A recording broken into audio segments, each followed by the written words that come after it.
Ouais, Simon, on en vient à ce communiqué que vous avez consulté de la part du JNIM suite au départ officiel de Wagner du Mali. Le JNIM parle de victoire et évoque la formation d'un gouvernement. Ça, c'est nouveau. Absolument, c'est très nouveau, c'est très politique, mais rappelons quand même que le départ de Wagner ne signe pas le départ des Russes. Il y a l'Africa Corps qui arrive, pas avec le même mandat, beaucoup plus proche du ministère de la Défense russe, mais le JNIM a fait ce communiqué à titre aussi d'autres factions rebelles. Donc à la première lecture de la version arabe qu'on voit ici, on voit l'appel au peuple de la région à former un gouvernement légitime qui gouvernera suivant le Coran et le Sunna, ce qui m'a semblé comme une généralité, donc ça revient souvent. Sauf que vérification faite et question posée aux premiers concernés, ça m'a été dit, ce message n'est pas général mais particulier au Mali. Et c'est là la portée, on va dire, politique du message, parce que ça veut dire qu'au-delà de l'annonce de la victoire contre Wagner, le message à la Russie qui suscite, d'après ces massacres, selon eux, une détestation plus grande que celle vis-à-vis des Occidentaux et leurs alliés, et l'invective de Bamako, cet appel s'inscrit dans la suite d'autres appels,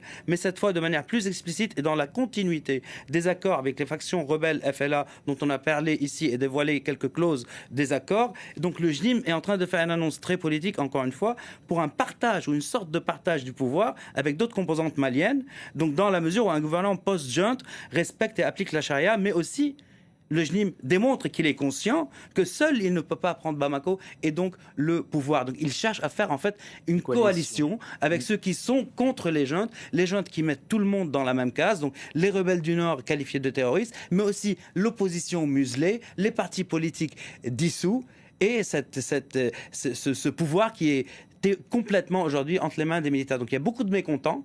Par exemple, l'imam Dicko s'est exilé en Algérie et donc le JNIM essaye de fédérer tous ces gens-là en s'appuyant sur l'accord qu'il a eu avec les FLA, mais évidemment qu'il pourrait avoir avec d'autres. Mais à ces conditions, bien sûr.